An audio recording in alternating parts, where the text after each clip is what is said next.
Before I introduce our knowledgeable guests and dive into the program, I want to recognize the problematic nature of public lands and wilderness as lands that were wrested from Indigenous people who belong to these lands since time immemorial.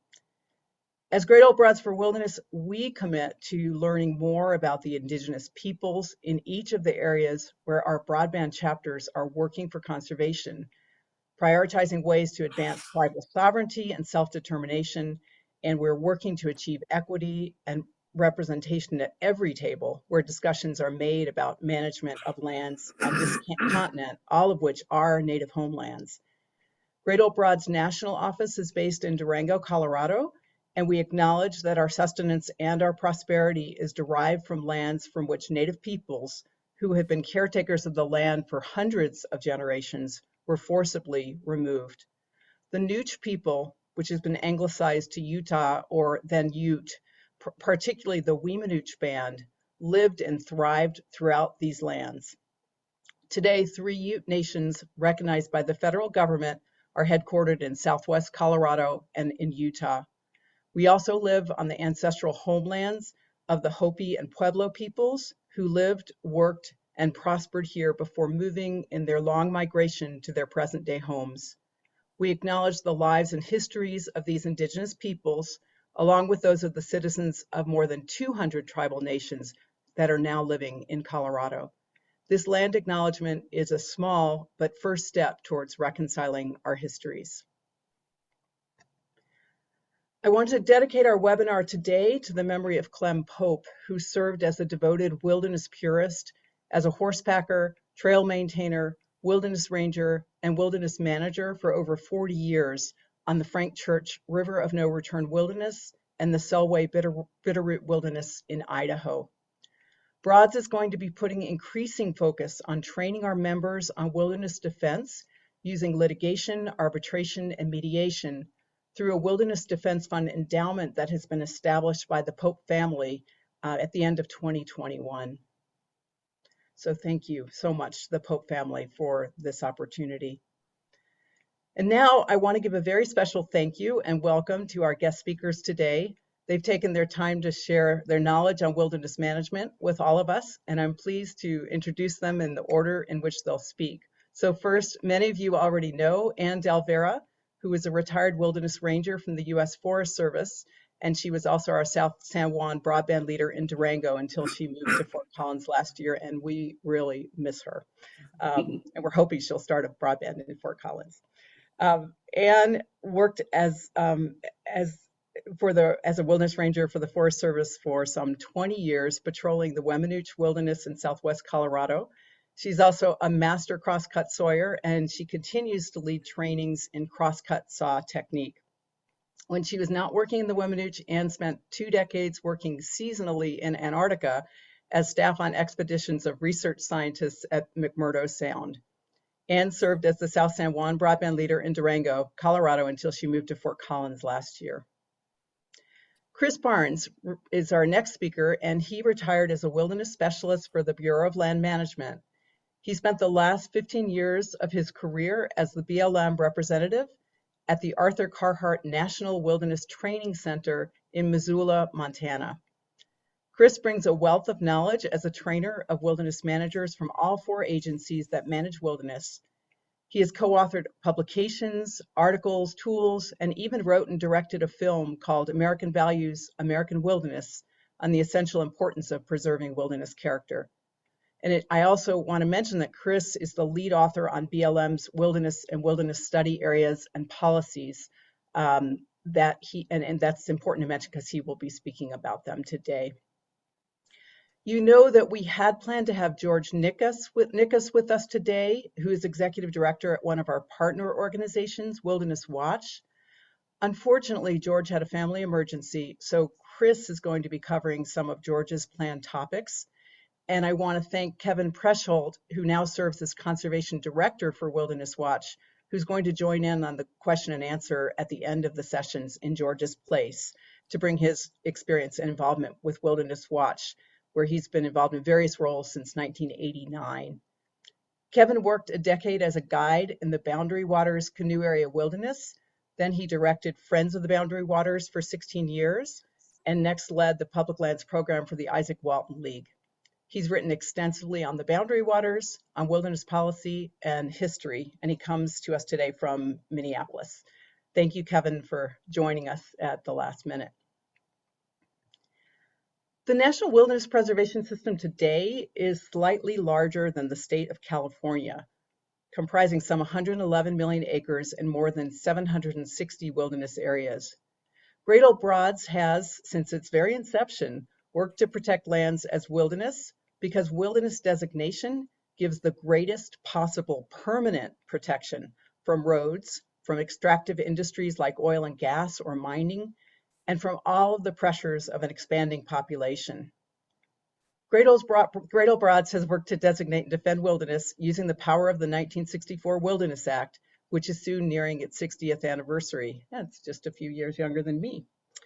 Yet the pressures of population growth and mechanization are even greater today than they were nearly 60 years ago, and the threats to wilderness grow stronger each day. Today, we're going to focus on how to protect America's beloved wilderness areas from those threats for which management actions can be taken by wilderness managers. Unfortunately, in too many cases, land management agencies like the Forest Service or the BLM do not provide managers with the support they need to get their jobs done. And that's where you come in, all of you who are joining us today. As local residents of the areas where you've come to know and love wilderness that is in your backyard, you have the ability to observe, to document, to report, to support, and to pressure agencies to do the right thing when it comes to managing wilderness. And that is exactly what many of our broadbands are involved in doing. Today, we want to work with you to try to do that even more effectively by learning about some of the common violations to the Wilderness Act. Our guests are going to present some specific case studies to shed light on wilderness defense. These are going to include such things as manipulation of ecosystems within wilderness, fire management, introduction of non-native fish and wildlife, control of non-native plants or animals, management and maintenance of dams and water impoundments, allowing road access to private property, maintenance of livestock grazing structures, and aircraft use, among others. We may not get to all of those, but we'll touch upon many of those. So our panel today will share case studies of instances where there was a likely violation of the Wilderness Act in a particular wilderness area and what was done to reverse that, if that was possible. So now I want to welcome our first presenter today, who is Vera. She's going to be discussing various issues in wilderness areas, and especially talking about a recent case study where chainsaws were authorized by the Forest Service for use in the Weminuche and South San Juan wilderness areas. So Ann, I'm going to turn it over to you.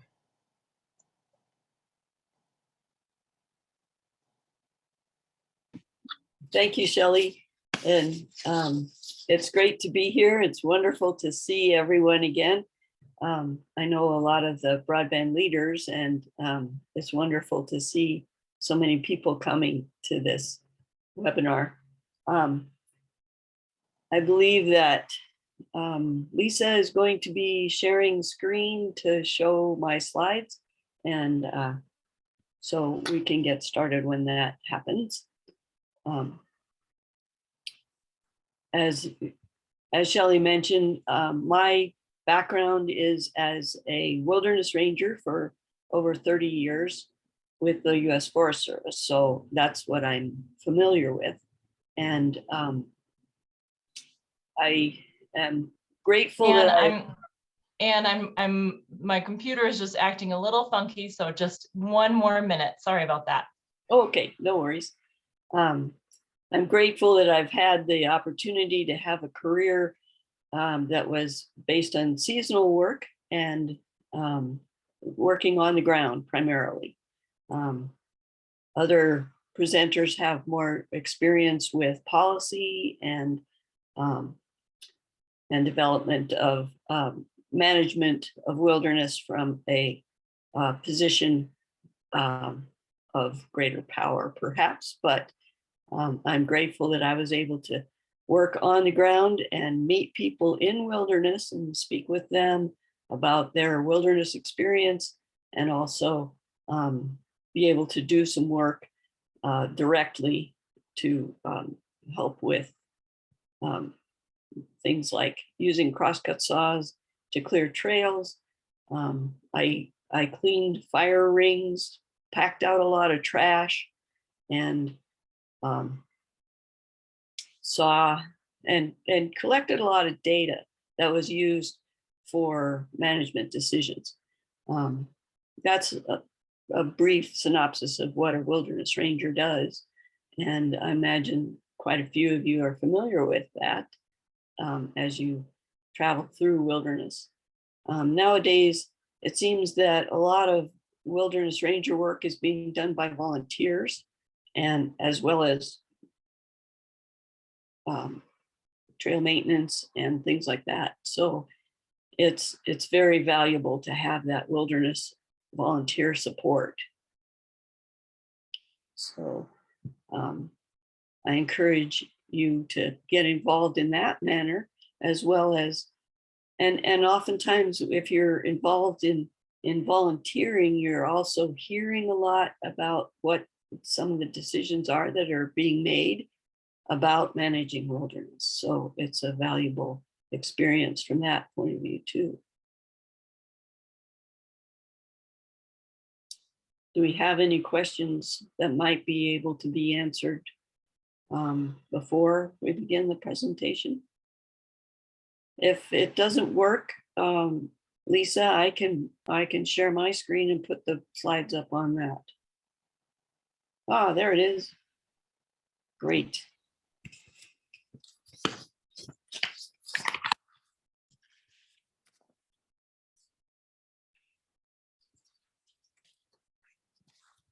Okay, so we'll start with the first slide. And I do have two cases I'd like to present. First, I'll talk about a case of an imminent violation of Section 4C of the Wilderness Act and how we responded and prevented motorized use in wilderness. And second, I'll present a case of finding a solution to several years of failure to follow through on a wilderness plan that resulted in increased impacts to a popular and beautiful area. Next slide. First, some background information. You likely already know that the Wilderness Act is law. In Section 4C, it states that except as necessary to meet the minimum requirements for the administration of the area for the purposes of this act, there shall be no use of motor vehicles, motorized equipment, no form of mechanical transport within any such area. The minimum requirement places responsibility on managers to examine strategy and tactics for every action taken in wilderness by managers. Even in situations of high avalanche activity or fire or insect-killed trees, proposals to use motorized equipment need to pass the minimum requirement screen. This section was crafted by Howard Zahniser, our author of the Wilderness Act, out of his understanding that wilderness is a place generally affected by the forces of nature, and motorized equipment allows people to modify their surroundings easily. A process known as the minimum requirement analysis should be followed to determine if it is necessary to proceed with a project in wilderness, and if so, what would be the minimum requirement necessary for the wilderness.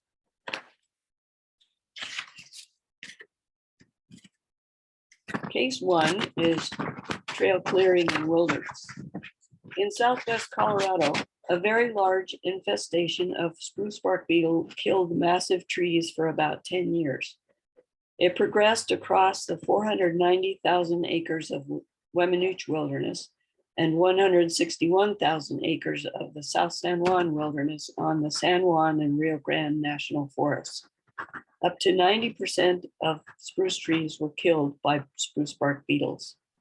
And you can see they were quite large. Some counts of trees across trails have been as high as 100 trees per mile of trail. At the same time, a sharp increase in human population occurred in Southwest Colorado, with a great desire among people in the state to recreate outdoors, supporting a large tourism industry. This has led to pressure on the San Juan and Rio Grande National Forests to open trails earlier.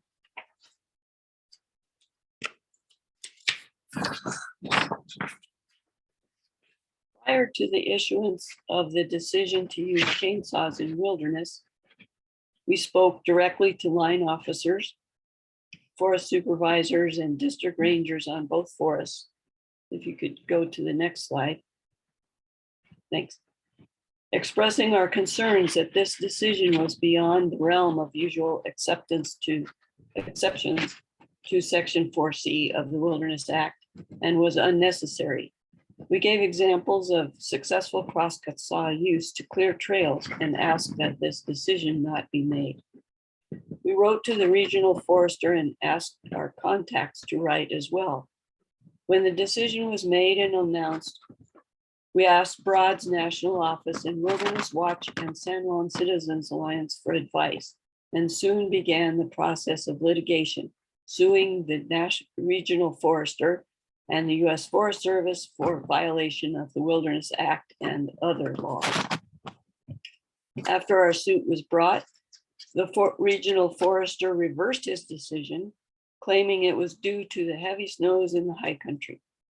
A study was instituted to compare the work done clearing trees with chainsaws outside wilderness and with crosscut saws inside wilderness.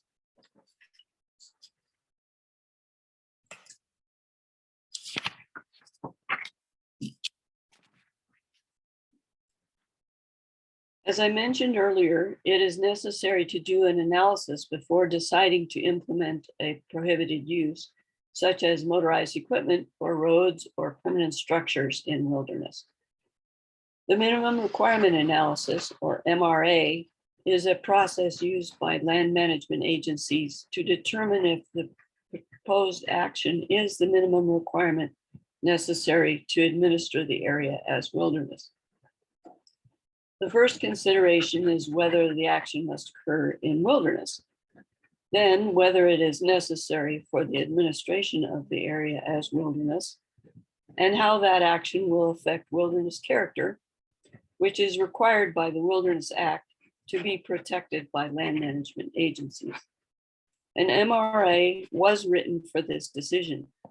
Because it was written after the decision was made, one could argue that it was written to justify the decision and therefore flawed. If you see that a project involving a prohibited use is being promoted in wilderness, ask to see the minimum requirement analysis and bring up any concerns you have.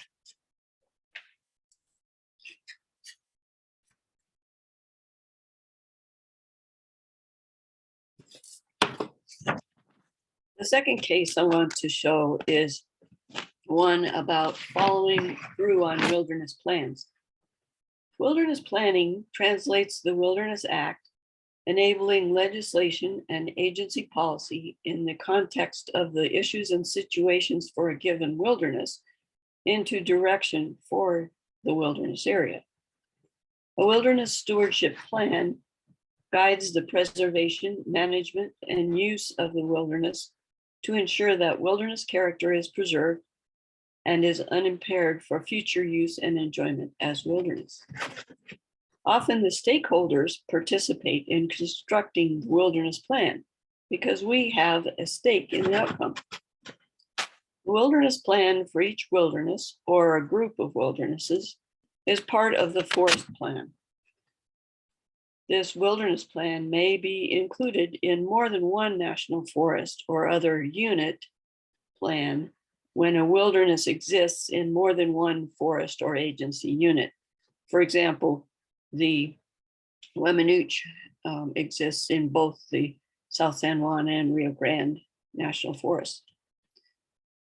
We have an interest in following through to make sure that the wilderness is being managed according to the plan, because this document guides the stewardship of the area. If it's not followed, impact to the wilderness can change its character.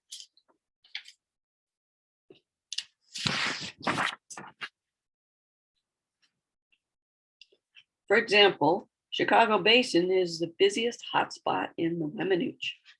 The most popular and easiest access is via a historic steam train. 3 14,000-foot peaks draw climbers to this area. Mountain goats, marmots, snowshoe hares, and squirrels have become habituated to human food.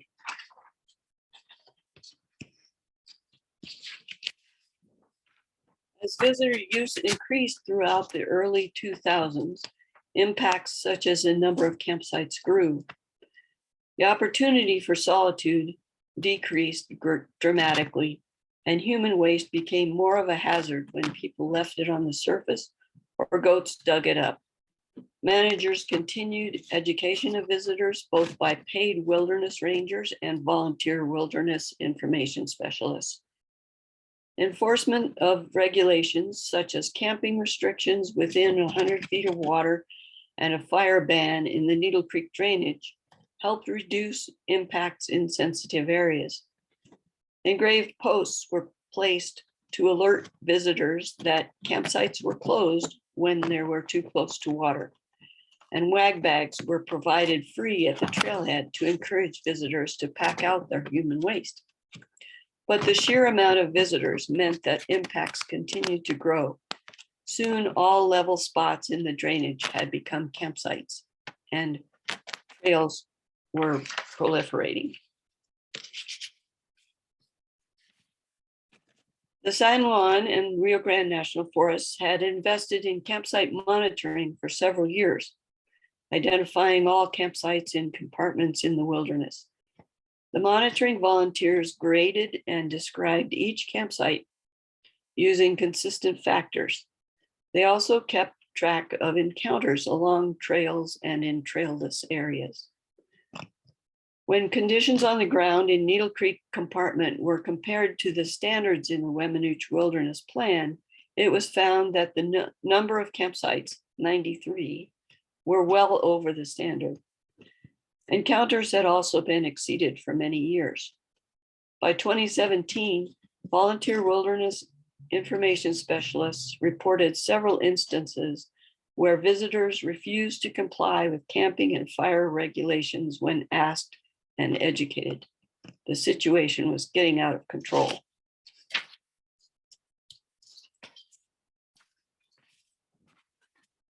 Locals wrote letters to the editor asking that the Forest Service limit the use in Chicago Basin and Needle Creek drainage. We talked to the district ranger, showing the difference between the wilderness plan and conditions on the ground. Monitoring reports from each year gave the statistics we needed. Initially, the district ranger's response was, well, you can have Great Old Broad sue us. But then he asked me to develop statistics showing the percentage of people accessing the area by train or by foot from other trailheads.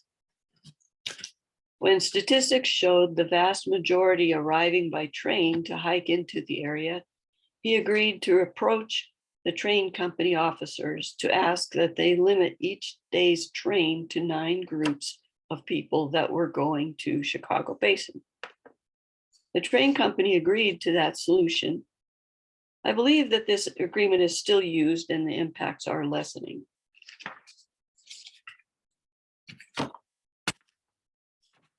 These two cases show how engaged citizens can help an agency make better decisions and follow up on important plans to protect wilderness character. Communicating your concerns to line officers of a unit is important, even if they don't choose to act on your requests. Also, you may find that people who are working on the ground or middle management are supportive of your position. Reading a plan and asking for monitoring data or a wilderness minimum requirement analysis can give you information you need to come up with solutions. and sometimes litigation is necessary. If you think it might be needed, contact the Broad's national office. Our broadband members and other citizens live and recreate on these public lands and have a stake in the stewardship of wilderness. Thank you. Thank you, Anne, for those very practical and specific presentations on what can be done in those cases. I think we can take a couple of questions now that are directly relevant to Anne's presentation, and then we'll save more Q&A to the end. Are there any? I don't see any questions in the chat. Would anyone like to ask a question of Anne at this point? If you do, feel free to unmute yourself and ask.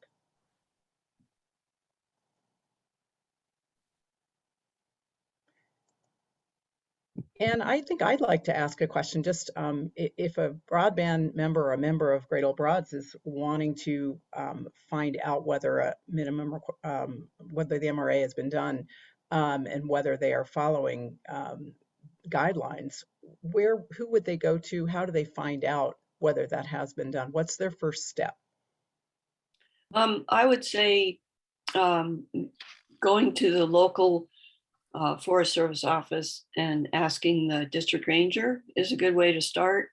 The Forest Service tends to be pretty hierarchical and sometimes I found that it's important to follow the hierarchy. So it may be the wilderness manager on that unit that has the answer to the question, but it's good to go through the district ranger.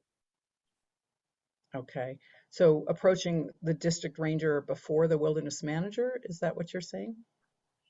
You could go either way, but sometimes it's good to start with the district manager or a district ranger, just so that they know that you and your organization are interested in the issue.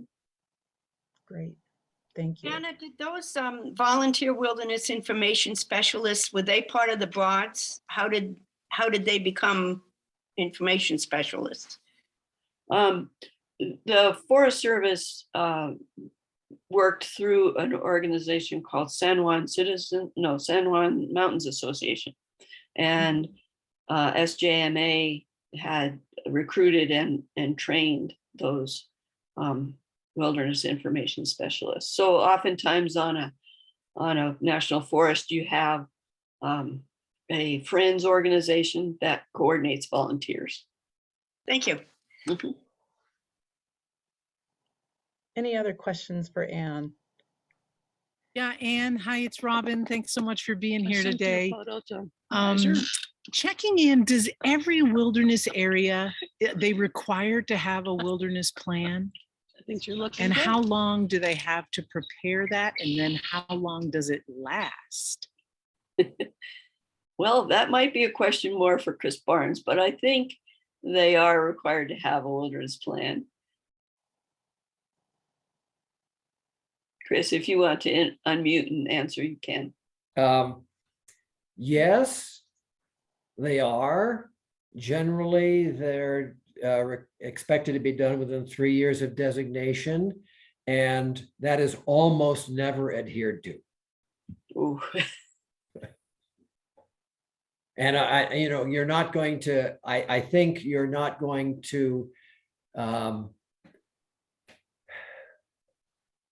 you can't really file a lawsuit with an agency over you haven't done your plan yet, because the agency was always going to say, we're going to get to it when we have our opportunity. We don't have enough money. There are other issues going on. In the meantime, even though there's not a plan, they still have to manage the area according to the Wilderness Act. Not having a plan does not let you off that hook. Great, Chris, thank you. And once there is a plan, how often do they get updated? I know, I'm asking the question. We're working on a forest plan, not for wilderness, but a forest plan that's going to be 40 years old by the time. 40? Yeah, we're at the That's not surprising. I think the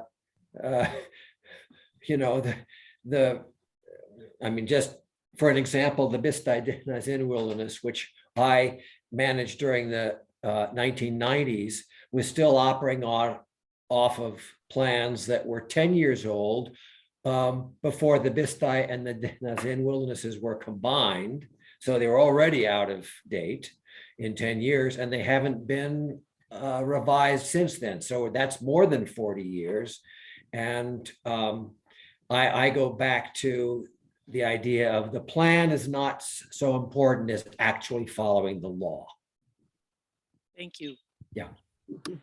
If I could jump in just with a clarification too, that I know the wilderness stewardship plan for the Boundary Waters Canoe Area Wilderness in Minnesota came out in 1993, and the Forest Service has been very, very reluctant to update it since then. It was a good plan, but there are, of course, many things that have happened in the last 30 years too that could and should be taken into account. But so that once they're in there, they're often in there for a long time.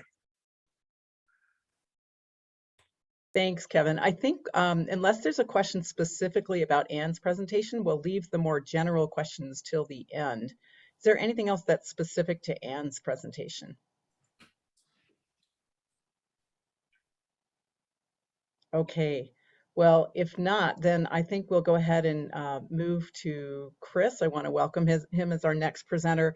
Chris is going to focus his presentation on wildlife management and wilderness, and we'll also, as I mentioned, cover some of the issues that George Nickus had planned to present regarding ecological interventions in wilderness. So Chris, thank you so much for being here with us today. Sure. Thank you. Thank you for asking me to participate. I take it everybody can see my screen, Wildlife and Wilderness. Yes. Okay, Yes. good. So in preparing this presentation, I went back through my notes. I've been retired for a while, and I wanted to go back to see the first opportunity or the first instance in which I received training about this relationship between state and federal authority in managing wildlife and wilderness. And I found an old note.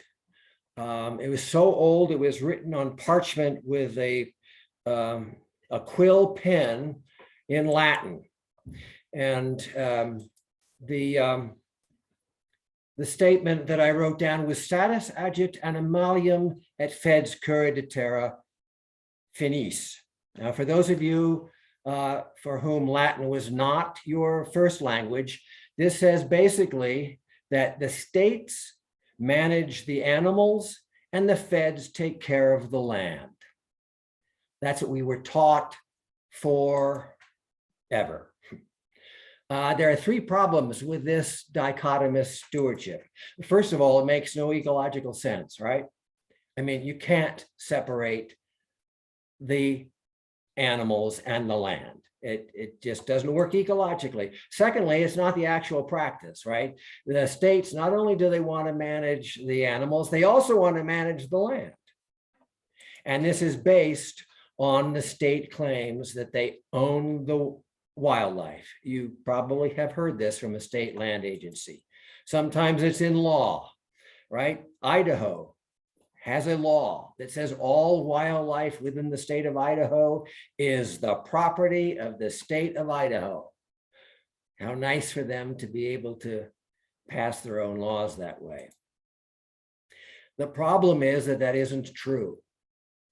The Supreme Court said that the idea of state ownership of wild animals is a legal fiction.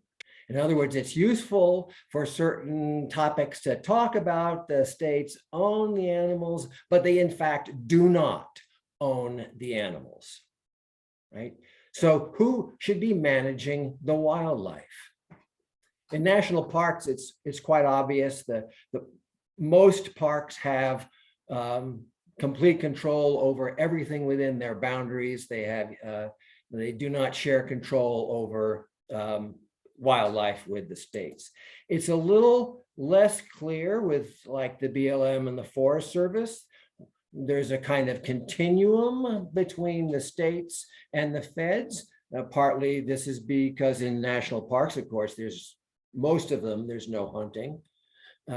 Whereas most BLM and Forest Service areas, wilderness or not, there is hunting, and we don't know exactly where that line is. There's a little more discretion there, or a little more lack of clarity, let's put it that way. So this has gone to the Supreme Court a couple of times, and the one I like to quote is relatively recent, 1976.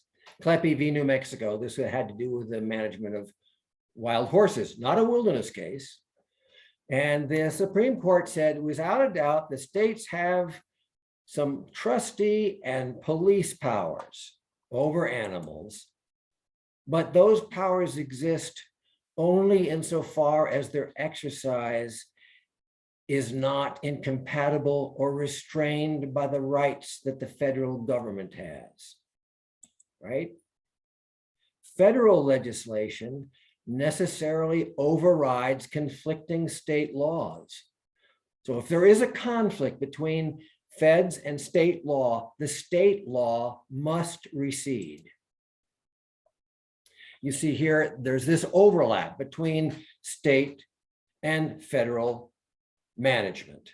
And I've come up with a Venn diagram that I've called Venn and the Art of Motorized Maintenance. And for those of you who are old enough to remember Zen and the Art of Motorcycle Maintenance, you'll realize how clever I am with the title of this slide. Perhaps I'm giving away my age.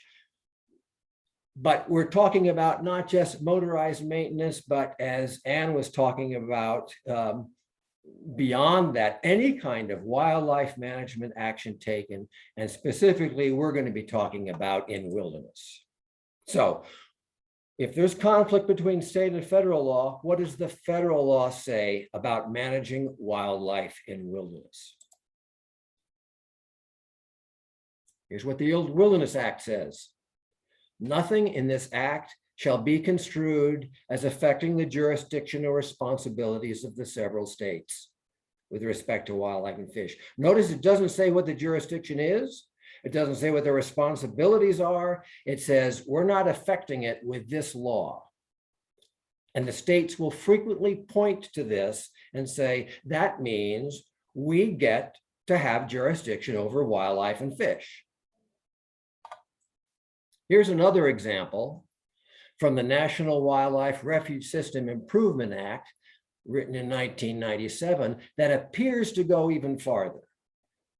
Nothing in this act shall be construed as affecting the authority, jurisdiction, or responsibility. See, they've added authority there, to manage, control, or regulate fish and wildlife under state law or regulations in area within the system. And you would think, well, that's pretty clear, right? It's pretty clear that the states get to say what happens in the management of fish and wildlife. Well, there was a court case over this in the National Elk Refuge. Notice, not wilderness. The refuge was designated in 1912. Brucellosis was spreading throughout the elk herds. Notice, at least in the 1930s, that's an issue because brucellosis spreads to domestic cattle if they come in contact with elk, and it causes the domestic cattle to abort their calves. So Wyoming said, we want to go into the refuge and vaccinate the elk. The Fish and Wildlife Service said, no, we don't think that is going to work, and we don't like the manipulation of the herd. The state sued, claiming they have the sovereign right to manage wildlife, right? This has been the state's argument all along. The district courts dismissed the case, said the state does not have sovereign power. Well, the state didn't like that. So they appealed to the 10th Circuit. They pointed to this section of Nurisua and said, look at this, nothing affects our ability to regulate this. And so the 10th Circuit said, no. You just don't look at a single sentence. You have to look at the entire law. What was Congress's purpose? What were the objectives? we find it highly unlikely that Congress would craft this entire law with all these substantive provisions and then essentially nullify them with a single sentence. In establishing a system, a national refuge system, or one could interpolate a national a national wilderness system, Congress undoubtedly intended a preeminent federal role. Now, we're not intending to displace entirely state regulation and management, right? The states can still have set, for the most part, they can set a hunting season and require licenses and things like that. But we're going to follow the ordinary principles of conflict preemption. That's a really important phrase there. The ordinary principles of conflict preemption. In other words, federal management and regulation preempts state management and regulation to the extent the two actually conflict, right? How many times did the court have to say it? Federal legislation, together with the policies and objectives, necessarily overrides anything state law, policy, or objective that might actually conflict. So, what is the objective of the federal government in designated areas under the Wilderness Act of 1964? Something that comes up frequently is, well, hunting is a purpose, right? Hunting is a purpose. Fishing is a purpose. There's another case here on the Immigrant wilderness dams. This is a case where there was an old dam in the Immigrant wilderness, predated the designation of the wilderness. It might even have pre-designated the designation of the forest. A very old dam with a wonderful fishery behind it that people liked to indulge in, go into the wilderness and fish in this lake. And the dam was failing and the Forest Service wanted to repair it. Said they needed to repair it because they'd lose the fishery otherwise. High Sierra hikers went to court and the court said, well, you know, fishing, it's common, it's okay to fish, but neither fishing nor any other activity is particularly endorsed by the Wilderness Act, nor is the enhancement of any particular recreational potential a necessary duty, right? The Wilderness Act doesn't preserve any particular recreational opportunity, even though recreation is an important component. No particular opportunity is protected. Rather, what is protected is federal land retaining its primeval character and influence. So repairing the dam degrades any kind of primeval character and influence, let alone the fact that the dam is an assault. The lake itself, of course, is not natural. The lake only exists because there's a dam there. There's another example that I think is clearer to me, one that's particularly dear to my heart. I've taught this many times with thanks to Wilderness Watch for bringing the lawsuit over these COFA guzzlers, and George giving me some photographs that I could use here. So COFA was designated in 1939, the wilderness designated in 1990. The Fish and Wildlife Service noticed that the bighorn sheep, which is one of the reasons COFA was designated, was to preserve the bighorn sheep. Their declines were noted, and in 2007, they decided that two guzzlers were needed, two more guzzlers. Now, I should point out that COFA already had over 40 guzzlers. They decided they needed two more, and I put needed in quotes because that was simply their minimum requirements decision. Remember, Ann talked about that. They just said, well, we need these because the bighorns are declining. And the court said, this went to the circuit court as well. Just saying it's necessary is not sufficient. You have to find that these are the minimum necessary, which is what Anne was talking about. Not just necessary, but they are the minimum that is necessary for the administration of the area for the purpose of the Wilderness Act. And there were all kinds of strategies that could have been meeting this. Well, bighorn sheep are declining. What can we do? In contrast to creating new structures, which are prohibited by the Wilderness Act, unless they're the minimum necessary, you could have done other things, right? For instance, you could have stopped going into COFA and taking sheep out of COFA and putting them someplace else, right? You have not enough sheep in COFA. Why are you moving sheep out of COFA? Or you could stop hunting. If there aren't enough sheep in COFA, don't let people continue to hunt them. Chris, I'm going to stop you for a second. We had a question if you can describe what a guzzler is. Oh, sure. Thank you. Sorry. A guzzler is an artificial water source. Sometimes it's filled by trucks. Sometimes it is filled by natural runoff into a tank, which is generally underground. And I'll show you a picture of one in a moment. That then has a little drinker area that the animal can come up to and drink and get some water, which ordinarily wouldn't be there in a desert environment. These are desert wildlife water developments. I'll show you a picture in a minute, and if it's still not clear, we can come back and I can try to describe more. But the court said, you know, you could put these developments outside of wilderness, and then you wouldn't have to find necessity. You could just say, oh yeah, we're going to do this, right?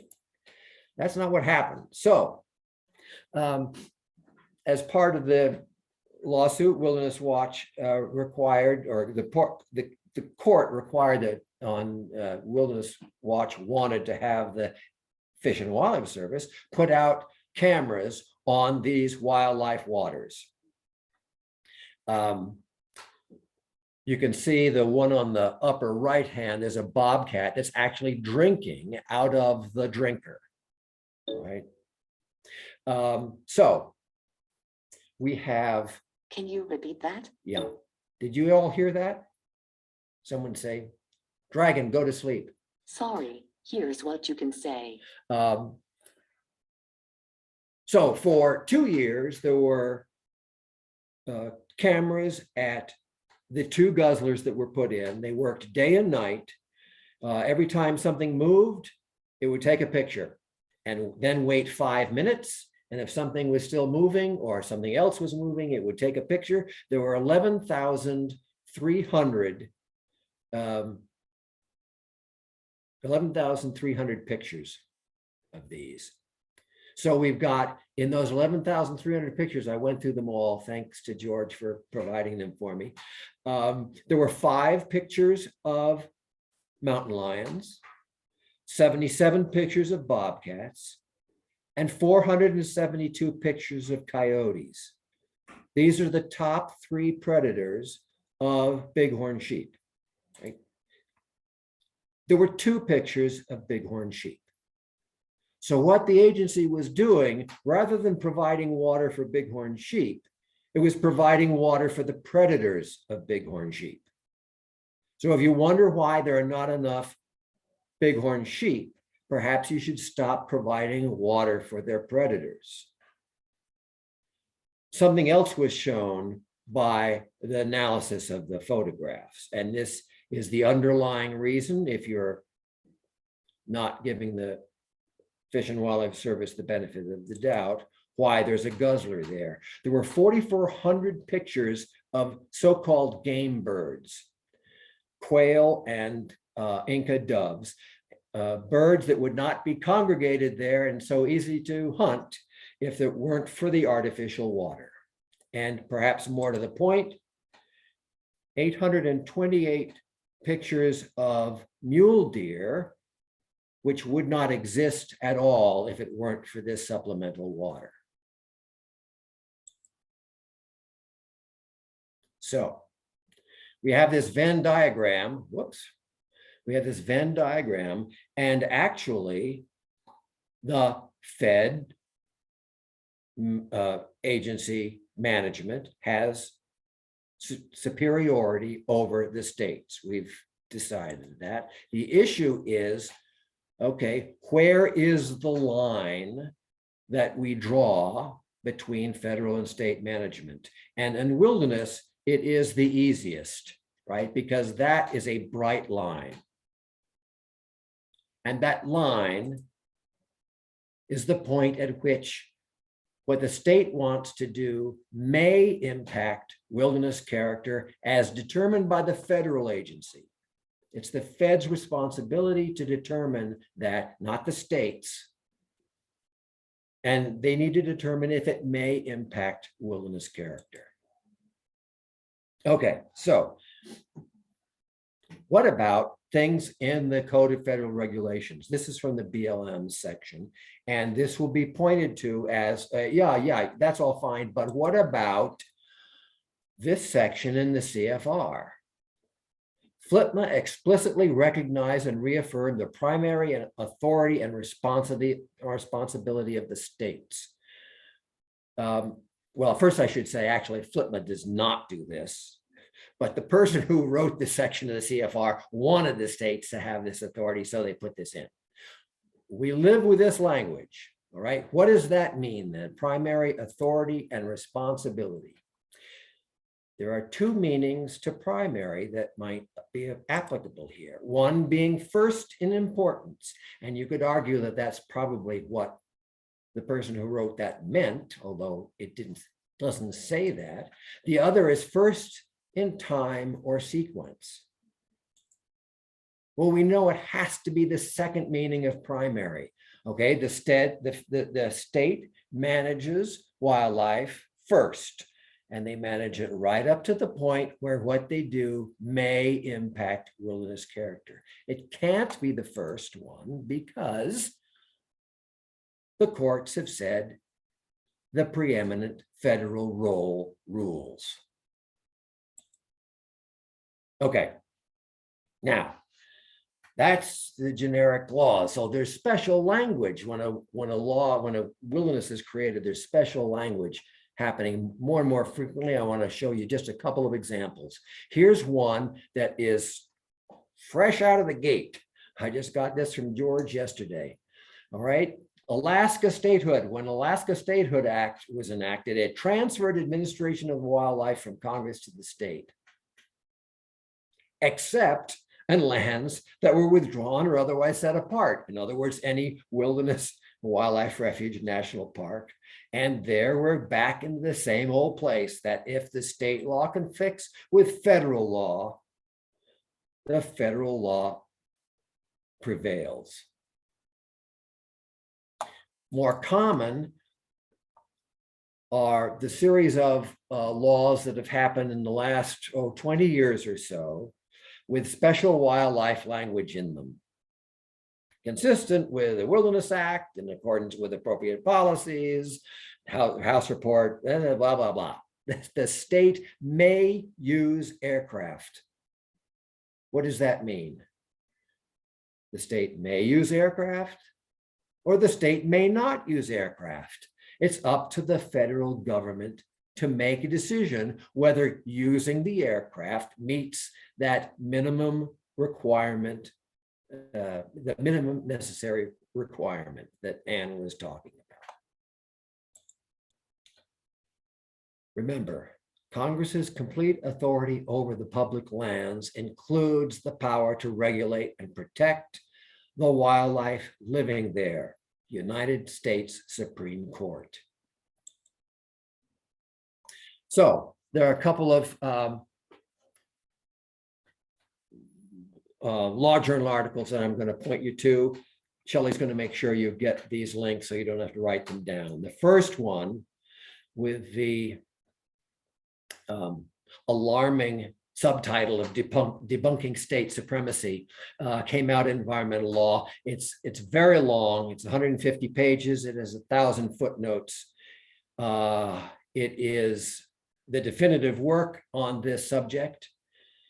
And it was so explosive when it came out. First of all, the Forest Service tried to block its publication because they paid for it and they thought they could do so. When that didn't work, they issued directives to their employees. You may not talk about the existence of this article, let alone train people on what it says. So I suggest that you read it because it's had very good success in court. The Association of Fish and Wildlife Agencies finally issued a rebuttal 4 years later, to which we were permitted to respond to their rebuttal, and I urge you to take a look at those as well. There's a section in all of these that deals specifically with wilderness. Briefly, I want to talk about non-wildlife issues. These are the things that George is going to talk about, and Kevin in the Q&A will be able to answer some questions and correct anything if I've mischaracterized things. But I want to point out again, remember, there's this idea of you can do things outside of wilderness that don't have to meet the minimum necessary requirement. So the first example, oh yeah, and climate change is the big excuse now, right? This is, it's been kind of alluded to that managers come up with a rationale for something they want to do. And the hot rationale these days is climate change. So there's an issue with the white bark pine in Mission Mountains. The Forest Service said, well, we've excluded fire for so long, we need to go in and do a burn. And then we need to plant white bark pine because of climate change. The white bark pine populations throughout the West are in danger. Wilderness Watch, in their objection, this hasn't been finalized in court yet, but their objection says, look, there's no discrete human-caused disruption that can be corrected with a discrete short-lived intervention. Right? This goes to issues of, if you're going to monkey about in a wilderness ecosystem, what is the scale? How big an area? The bigger the area you're manipulating, the greater the assault to wilderness. And then there's the idea with efficiency, the efficacy of I should say, not efficiency, because that doesn't enter into this. The efficacy is what you're proposing to do. Is it short-lived, or is this going to have to be repeated because it doesn't work very well? And the less efficacious it is, the greater the assault to wilderness. If you're going to do an experiment, like we're going to burn something and then we're going to plant white bark pines, experiment outside wilderness.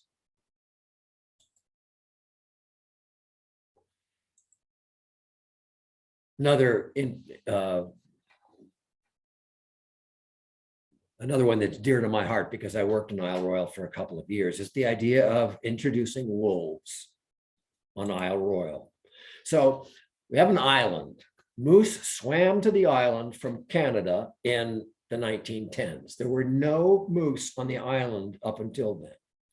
And you can imagine the moose got to the island and it was heaven. And they just ate and ate and ate, and the population blossomed and they started starving because they ate themselves out of house and home. Wolves walked to the island in the 1940s. They came across the ice bridge from Canada. But not very many of them. And so there was a problem between inbreeding and emigration. Some of the wolves started thinking, this isn't so good, let's get out of here. By the 2010s, the population was crashing. Obviously, outside of wilderness is not an option. This is an island that's 98% wilderness. The 2% that aren't are like administrative and hotels and stuff like that. So there was a decision to bring wolves back to the island because the argument went, climate change, there's no longer an ice bridge.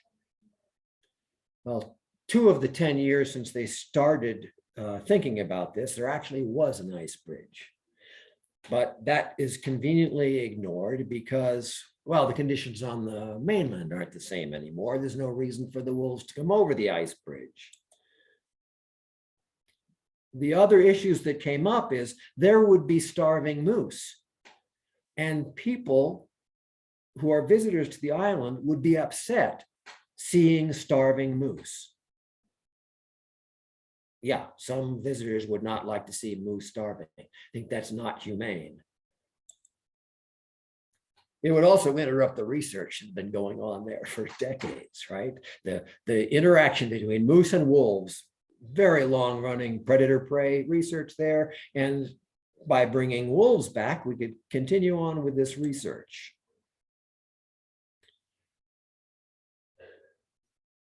Yeah, so the wolves were brought back. What's the problem? As Wilderness Watch wrote in the white bark pine issue, this is illustrative of the agency wanting to manage for desired conditions and thinking that desired conditions and natural conditions are the same when they're not. Desired conditions we've seen, particularly with the wolves. I mean, we want to have wolves there. It's not natural for the wolves to have been there unless they come naturally, right? They came naturally in the 40s. They disappeared naturally. We're conflating that just because we want different conditions that are desired, right? That's what managers do. Managers want to manage. They didn't go to school to learn to not manage. So what is the real problem? Why won't managers not manage? Why won't they stand up for wilderness? If I may be so bold as to quote myself, no manager ever derailed his or her career by throwing wilderness under the bus. If you don't mind my mixing my transportation metaphors. The opposite has been true. Wilderness managers who protected wilderness have had their careers derailed. So what's the solution? This is from Robert Henry, an artist and philosopher in the 1920s. The solution is you, right? Do not let the fact that things are not made for you, the conditions are not what they should be, what you want, don't let all that stop you. Everything depends on those who go on anyway.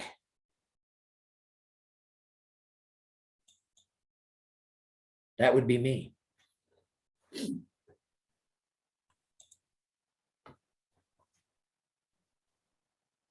I'm done. Chris, thank you for that excellent presentation and all of your really informative quotes from the legal precedents. Great cases. We have one question in the chat that I want to give to you now and then open the floor to other questions to either Chris, Kevin, or Anne. And there's a question from Sally Thornton. In the Immigrant case, wouldn't taking out the dam be in keeping with pristine wilderness characteristic? Don't we want to restore wilderness, not just repair an existing dam? Yes, it would be. The issue that came up around this was that the dam was so old, it was now a historic structure. And so the conflict between a historic structure and whether or not that belonged there, this one in particular is particularly problematic because not only is the structure historic, but it is also obviously trammeling. Many historic structures have no effect on the natural environment, but this one did. Obviously, this was creating an unnatural lake. the issue that came up was that the lake was so old that it not only predated the wilderness, it predated the creation of the forest, I believe. That's how old it was. And I think, Kevin might be able to correct me, but I think the way this finally was decided was the Forest Service could not fix the dam, but they were not required to remove the dam. Is that right, Yes. Kevin? That's correct, yes. So, by hitting the middle road, actually, neither side was happy.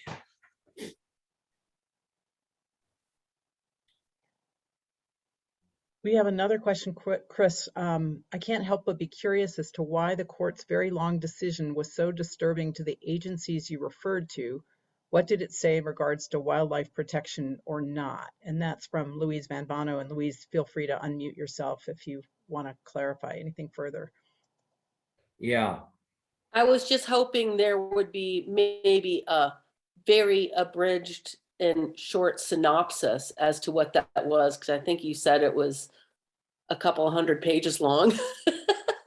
And you encouraged us all to read it, Oh. but Yes.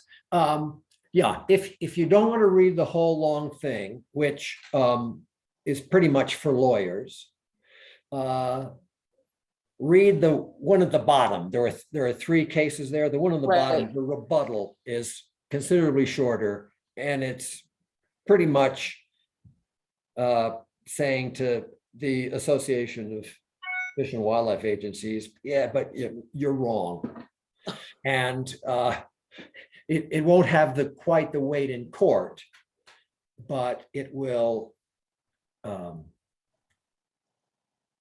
give you an idea of what is the appropriate way to manage this, or the way that the issue should be managed.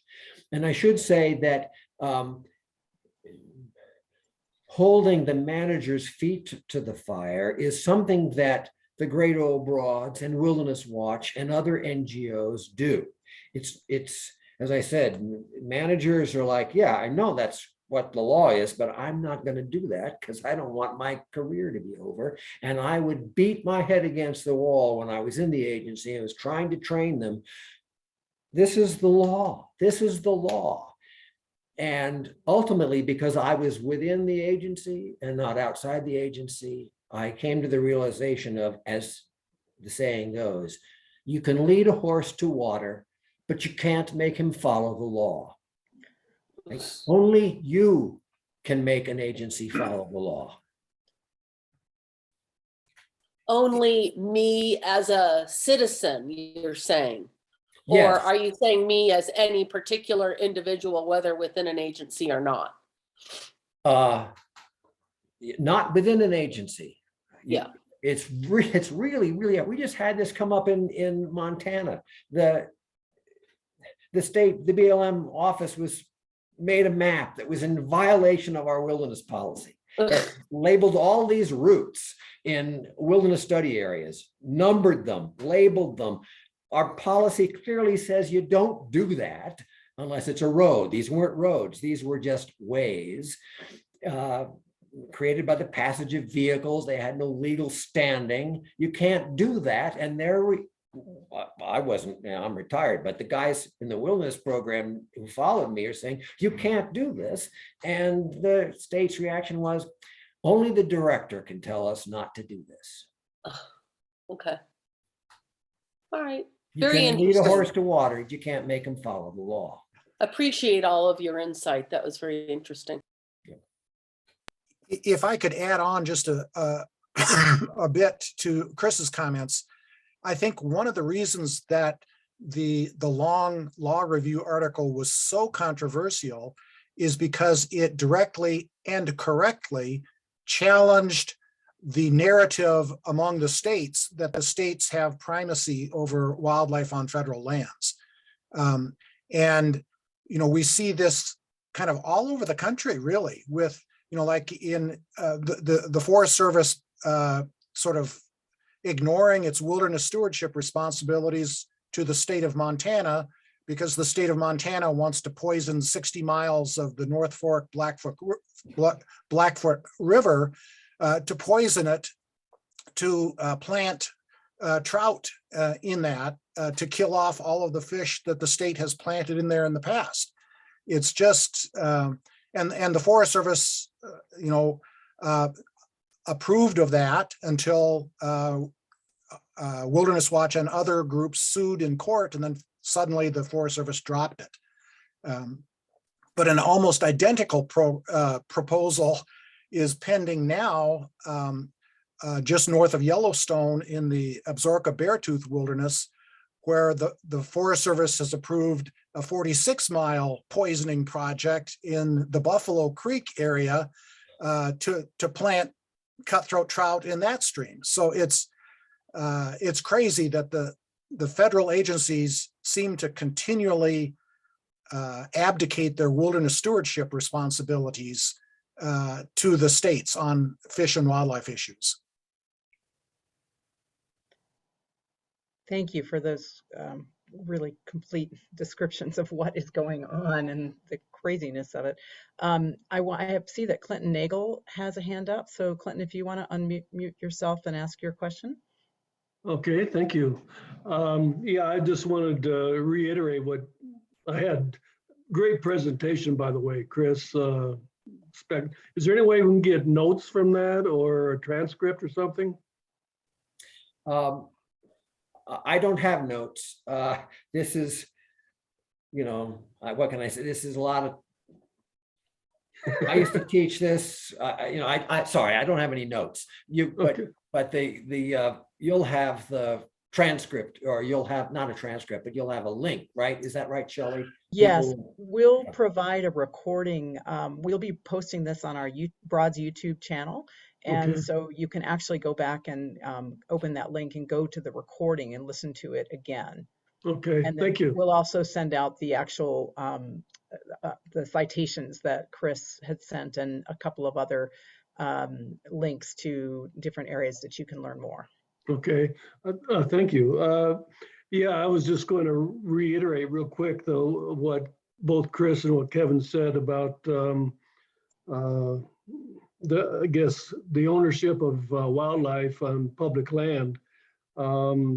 We have gone through a revised forest plan here in the Custer-Gallatin National Forest, and several of us, couple on this call here, have attended those meetings, and I've heard it said from Forest Service personnel that the Forest Service does not have a right to manage wildlife. That is done by basically Fish, Wildlife, and Parks.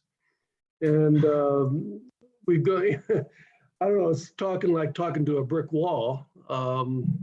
It's hard to get them to do their job, basically, with that kind of attitude.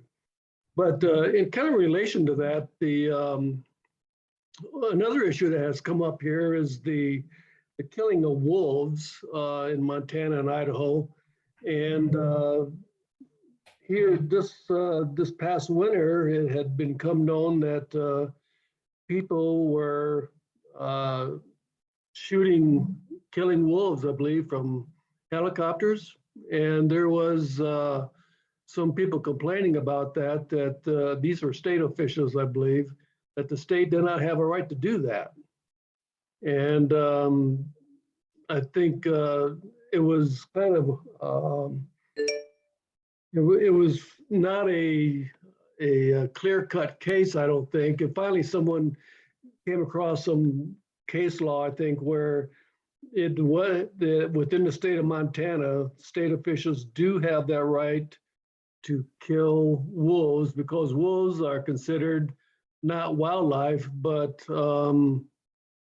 basically as a predator, I believe. I'm not sure of the terminology, but could you elaborate on any of that? Yeah, well, as I say, it isn't, if this activity was taking place on federal land, it is entirely within the federal agency's authority to regulate that. That, full stop. It is federal authority. Now, Right. the federal agency may go, yeah, it's our authority, and by our authority, we're going to let the state do whatever they want to do. That's different than saying it's not our authority. Right. So you have, I mean, at some point, probably some forest supervisor is just going to say, okay, it's my authority, the states can do it. Then you get into, I'd like to see the NEPA documentation for that analysis, for that decision, right? And Yeah, which there was Kevin and none. George go, wait a minute, this is bogus. Great Old Broads, I think Ann was talking about that as well, the importance of the plan, the NEPA documentation backing that up. I think those of us who worked in or with the federal agencies know that frequently the NEPA document is a decision in search of a rationale. Right. That is the right. number one issue with NEPA documentation, and it needs to be called out, and it's going to take time, and it's going to take legal intervention, and the non-government organizations, both both the Great Old Broads and Wilderness Watch, you only have so much time and so much money, and you have to pick your battles, because Lord knows there's plenty of battles to choose between. Right. Right. Very true. And picking the battles that win, that have the likelihood to win, is a very important one. Right. I'd also say that if you can join with other local organizations that are concerned about these issues, it helps a lot. Like we joined with San Juan Citizens Alliance, which is local to the San Juan National Forest. We have two other questions, and first I want to thank Diane Lang for being with us today. I'm glad to see you. And Diane asked whether we could get a copy of your slides, Chris. I think slides for both Chris and Ann. You mean other than on your? I think actually as the PowerPoint, I think is what Diane was asking. Yeah.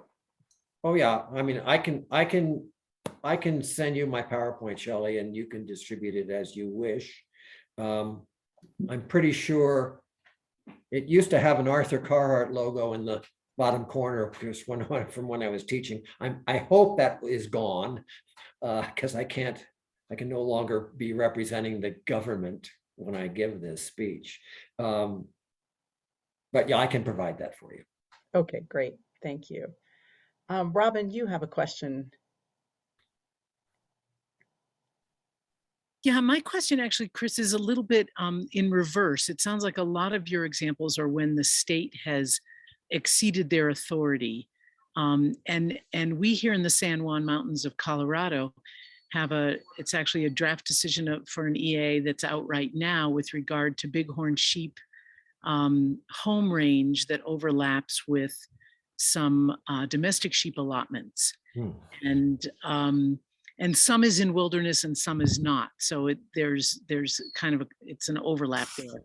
But our state wildlife agency is, I mean, they are speaking about as forcefully as I think they are comfortable doing. And Ann is totally right around like the district wildlife managers and area wildlife managers are very clear about the science. But then as it goes up the political ladder to say the director of CPW, Colorado Parks and Wildlife, suddenly there's the politicizing around the Wool Growers Association, et cetera. Can you speak a little bit to your experience with that kind of conflict, and if you have examples for where, I think there was one in Idaho where like the state agency really forced the issue in this case, it's a BLM EA, but certainly we have Forest Service allotments as well here. Yeah.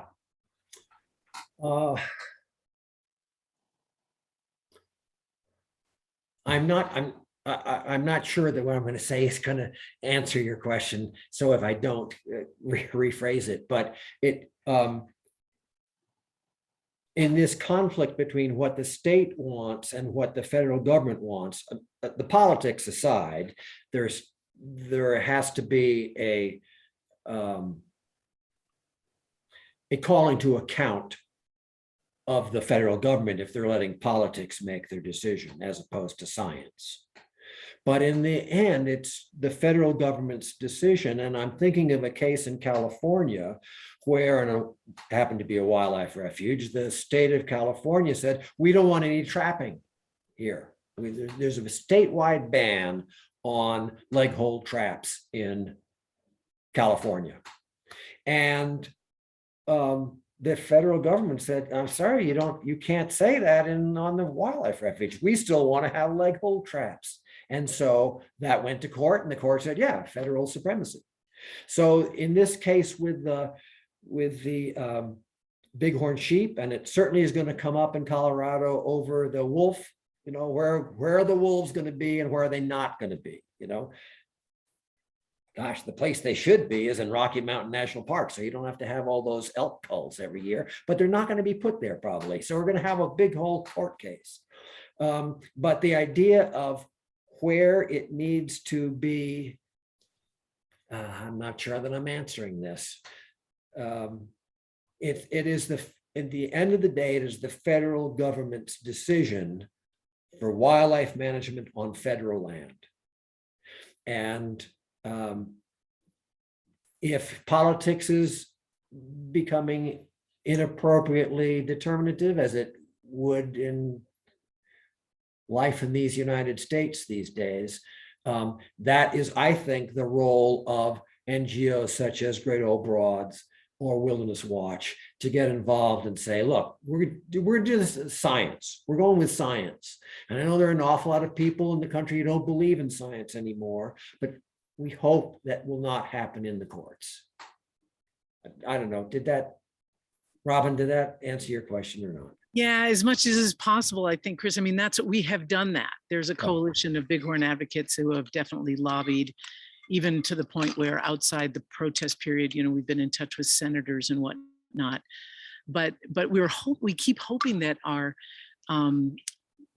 state wildlife agency will be more unequivocal about their desire to have these allotments retired. Yeah. And they're uncomfortable doing that at the higher levels. Yeah. And I can understand that from a political point of view, not from a biological point of view. And I would have hoped that the Forest Service wouldn't have required the State Game and Fish to put in their 2 cents. Great, thank you. Yeah. Great. We have just a few more minutes. Are there any other questions for our incredible speakers today? I don't see any in the chat, and I don't think there are any hands raised at this point. So I think I will just say, ask for well, there is one more. Oh, okay, it's a thank you, actually. Thanking Chris for walking us through the case history relating to the Wilderness Act and federal versus state jurisdiction. So there's a comment there from Linda Halo.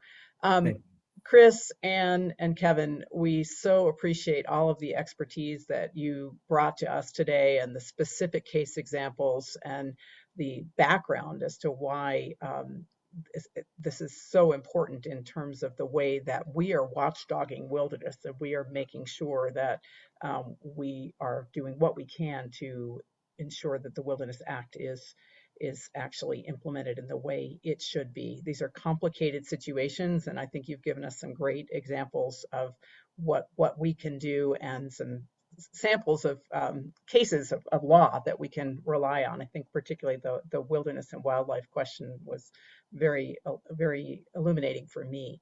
So thank you for your excellent presentations, for the time that you've given to us, and I hope that we'll continue to be working with you. I know we'll have continuing questions coming up from specific issues across the country with our broadbands.